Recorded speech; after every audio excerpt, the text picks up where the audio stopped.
굉장히 놀라운 사실이요. 이 계곡 사건 이전에 이미 2번의 살인 미수가 있었다 그럽니다. 맞아요. 이 부분에 대해서 사람들이 영화 같다. 진짜 네. 충격적이다 이렇게 얘기를 하는 거예요.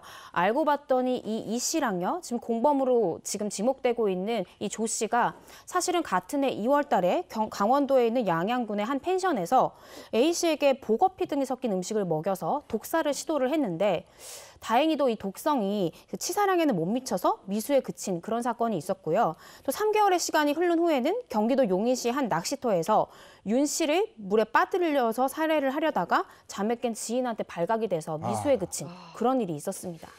자, 미수에 그친 2번의 일, 그리고 계곡에서의 살인 사건. 네.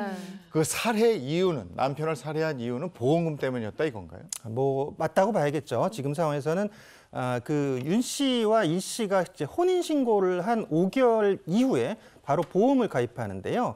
보험을 무려 4개나 가입하고요. 거기에 대해서 이제 자신이 먼저 지금 부인 이 씨가 자신이 먼저 보험을 가입합니다. 그 이후에 남편도 가입을 해줘야겠다 이렇게 얘기를 하면서 지금 보험을 가입했던 그런 상황인데 그 충격적인 사실은 지금 이 사건이 결국은 2019년 6월 30일 오후 8시에 윤 씨가 사망했거든요. 근데 그 다음 날인 7월 1일에 보험이 만료되는 상황이어서 4시간의 시차가 있죠. 그러니까 4시간 이후에 보험이 만료됐던 그런 상황인데 네. 그 사건 이전에 4시간 전에 이런 충격적인 사건이 벌어졌다는 거죠. 네, 정말 충격적입니다. 계약 만료 4시간 전에 살인 사건이 발생했다.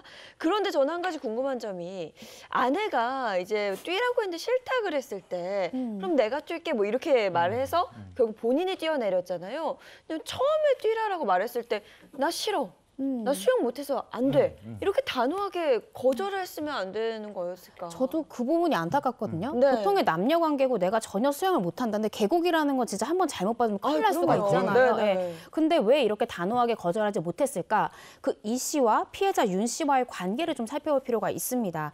이 두 사람이 8년이라는 꽤나 긴 시간 동안 연애를 했다라고 해요.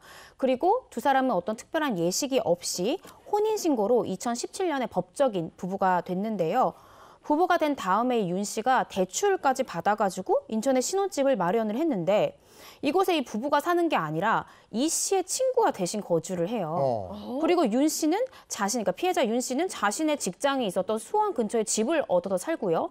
이 씨는 또 다른 데서 살아요. 완전 찢어져서 사는 거죠. 그러니까 이에 대해서 추궁을 했더니 이 씨가 수사기관에 진술한 바는 우리가 주말 부부여서 주말에는 우리가 만났습니다라고 얘기를 했지만 주변 지인들을 조사해 보니까 그게 아니라 이 씨가 매번 다른 핑계를 대면서 그 별거 생활을 계속해서 지속했다라는 증언이 나오고 있습니다. 대출까지 받아서 신혼집을 마련했는데 거기에는 이 씨의 친구가 살고 참 이해되지 않는 부분이 많이 있는데 이상한 건 이것뿐이 아니라면서요? 맞아요. 한 온라인 커뮤니티에는요. 생전에 윤 씨가 그 아내에게 경제적인 어려움을 호소했던 그 문자 메시지가 공개되기도 했습니다.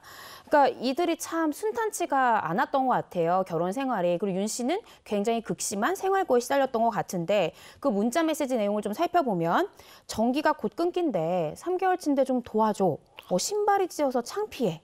월급 탄 거 내가 다 보냈어. 나 돈 하나도 없어. 네, 이런 내용들이 있었고요.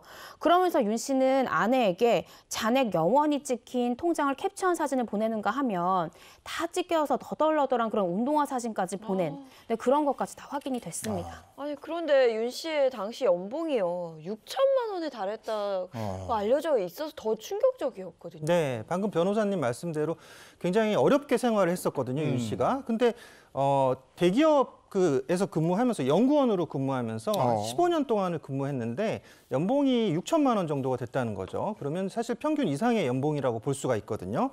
그런데도 불구하고 개인 회생까지 신청했던 그런 상태였고요. 또 신혼집을 마련했음에도 계속 이제 여러 가지 이유로 부인 이 씨가 별거를 지속하는 그런 여러 가지 핑계를 댔었고요. 이 윤 씨 같은 경우는 반지하를 전전하면서 결국 경제권을 부인 이 씨에게 모두 종속당한 그런 상태였는데요. 여기에 대해서 이제 그 윤 씨 누나가 청와대에 그 청원을 듭니다. 그래서 15년간 직장 생활을 열심히 했는데도 불구하고 통장 잔고가 하나도 남지 않은 동생 앞으로 결국 빚만 남겨졌다. 이렇게 해서 울분을 토로하는 그런 청원을 냈습니다.